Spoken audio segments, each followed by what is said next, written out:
Olá pessoal, meu nome é Anderson, prazer em recebê-los aqui no nosso canal. Hoje para falarmos sobre o texto do filósofo alemão Theodor Adorno, O Fetichismo na Música e a Regressão da Audição.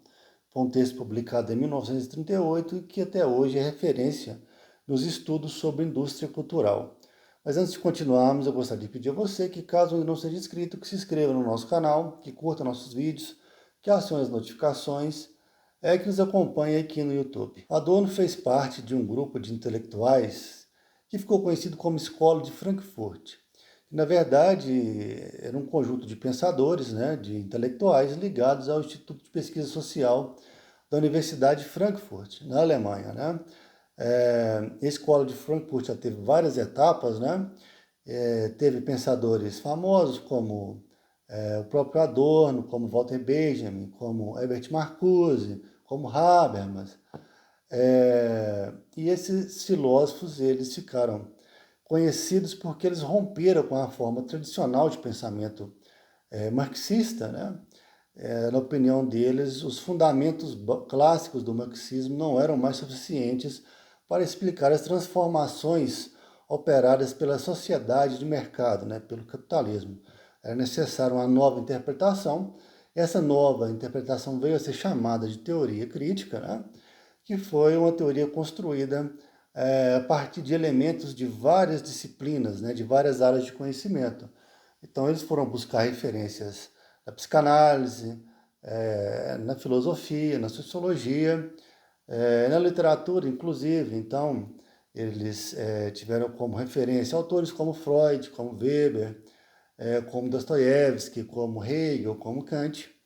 E esse grupo, por essa postura, ela sofreu várias críticas, críticas do pensamento conservador, naturalmente, mas críticas também dos próprios marxistas, que acusaram os frankfurtianos de se tornar uma espécie de elite intelectual afastada das massas, contra o argumento proposto por Marx lá quando ele escreveu sua teoria, que não bastava compreender a sociedade, mas também transformá-la. Mas, enfim, esse texto não é um texto muito longo, é um texto que tem 65 páginas. Vou mostrar para vocês aqui na minha coleção dos pensadores, da Abril Cultural, na verdade, Nova Cultural. Tem 65 páginas nessa diagramação aqui. É um texto que vai te tomar algumas horas. Mas o autor, o Adorno, ele inicia o texto dizendo que as críticas sobre a decadência da música, elas não eram novidades, O que nos remete à interpretação de que sempre que surge um estilo mais novo, um estilo musical recente, os operadores, os compositores, os admiradores dos estilos tradicionais, eles têm alguma resistência. Mas, na verdade, a crítica do Adorno ela vai decorrer em razão, principalmente, da expansão do jazz. Nós temos o jazz americano, que surge nos Estados Unidos, na virada do século XIX para o século XX, com a base completamente popular, uma música surgida das massas, com a influência do blues. E assim que ele vai desenvolvendo nas primeiras décadas, ele vai sendo apropriado pela indústria fonográfica, que enxerga naquele estilo uma oportunidade de mercado, e ele vai transformar essa cultura popular num produto. O jazz vai se expandir, ele vai chegar até as elites americanas, ele vai ser muito bem recebido, e inclusive ele vai cruzar o Atlântico e vai chegar na Europa, vai se misturar com elementos musicais da cultura europeia e vai desenvolver um estilo peculiar. E esse estilo ele vai incomodar bastante o Adorno por várias questões. Primeiro porque o Adorno ele tinha uma formação musical clássica, além de filósofo, ele também era músico, ele era compositor, ele teve aulas de piano quando criança da tia, a mãe fora cantora lírica, ele tinha uma formação sólida. Ele vai perceber esse empobrecimento da composição desse estilo musical. Mas o ponto principal seria a apropriação, desses elementos de cultura popular, dessa cultura que é oriunda naturalmente das massas, e a capitalização, a transformação num produto de venda, e num produto de venda que vai alienar essas próprias massas. Não se ouve outra coisa, não se é permitido gostar de outra coisa. Então, o Adorno entende que a música ela deixa de ser um objeto de entretenimento, né? Pode ser apenas uma questão de reconhecimento. Aonde você vai só toca aquele estilo musical que, na verdade, você tem apenas uma ilusão de escolha, né? E esse processo de massificação, ele rompe a comunicação entre os indivíduos. Ele diz até que a música, nesse ponto, ela perde todas essas características pré-capitalistas, né? Que estariam ligadas à identidade, a comunicação, a identificação, acontece a liquidação do indivíduo, né? Ele se é transformado de ouvinte a consumidor. A música deixa de ser uma manifestação e ela passa a ser uma mera mercadoria, né? Um mero objeto de consumo. Então, é a partir desse raciocínio que o autor aqui ele vai substituir o termo, né, de cultura de massa para indústria cultural. Porque quando você diz cultura de massa, em princípio, você tem o entendimento que é uma cultura produzida a partir da massa, né? Que ela é espontânea, que ela é orgânica. Mas na verdade não é o que acontece. A cultura, com objetivos mercadológicos, né? Ela é empurrada de cima para baixo. E mesmo que ocorra o fenômeno da circularidade cultural, né, nós podemos dizer assim, as massas, né, as culturas, elas fornecem elementos, mas esses elementos eles são transformados e são devolvidos de maneira alienante, né, para essas mesmas populações. E isso é possível, de acordo com Adorno, através da degradação, né, do empobrecimento da qualidade musical, né? E que ele retorna, né? A gente retorna na questão da formação musical do Adorno, na formação clássica.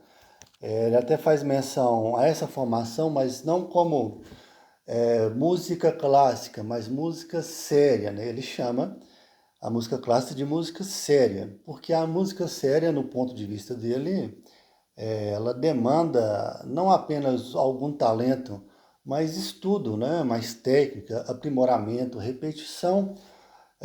E eu cito o exemplo aqui, por exemplo, de uma cantora lírica e de uma cantora popular.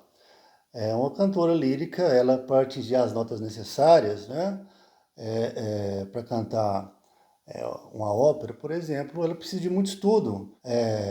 Os cantores populares, né, que são transformados, né, são construídos, celebridades, né, dizemos, famosos a partir de um talento mínimo.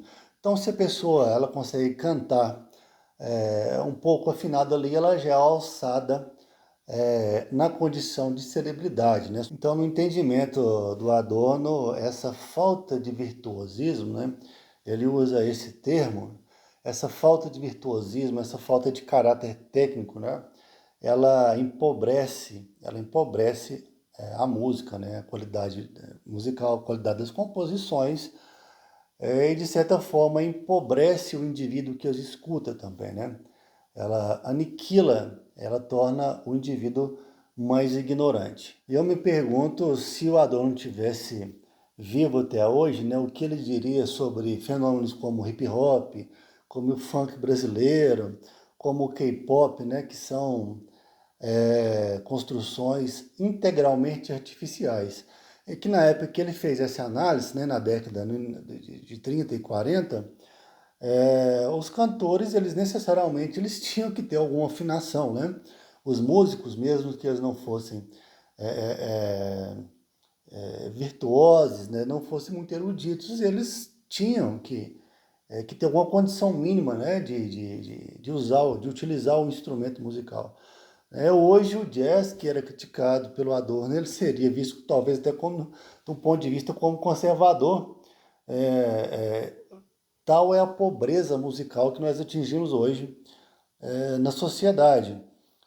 Então, hoje se você tem uma aparência razoável, se você é jovem e tem uma aparência razoável, você é um candidato a ser um ídolo, uma celebridade, né? Porque nós temos o autotune.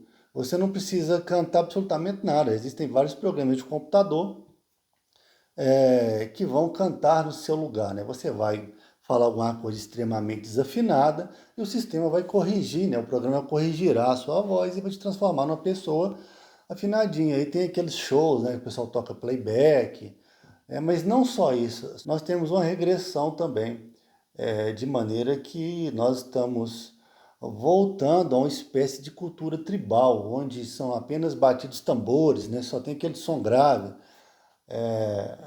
Os sons, as linhas melódicas complexas, né, as linhas principais, elas estão desaparecendo. E é importante também a gente mencionar a questão do fetichismo, né, do fetiche, como o produto ele ganha poder sobre aquele que o cria, né? É um tema bastante discutido, né, bastante recorrente no marxismo, inclusive, como esses ídolos, né, como essa música totalmente artificial, produzida pelos indivíduos, ela ganha poder e se torna mais forte do que eles. Mas, enfim, o Adorno ele faz uma comparação valorativa mesmo entre o que ele considera uma música melhor do que uma música pior. É como que essa música ela é inferior mesmo à música tradicional, à música erudita. Ele não pode ignorar essa crítica. Mas enfim, o nosso objetivo era falar brevemente sobre esse texto. Sugiro que os senhores o leiam, né, caso quiserem se aprofundar mais sobre esse tipo de matéria. E se tiverem gostado, não deixe de seguir o canal, de curtir o vídeo, de deixar o seu like. Então, um abraço, por hoje é só, até a próxima.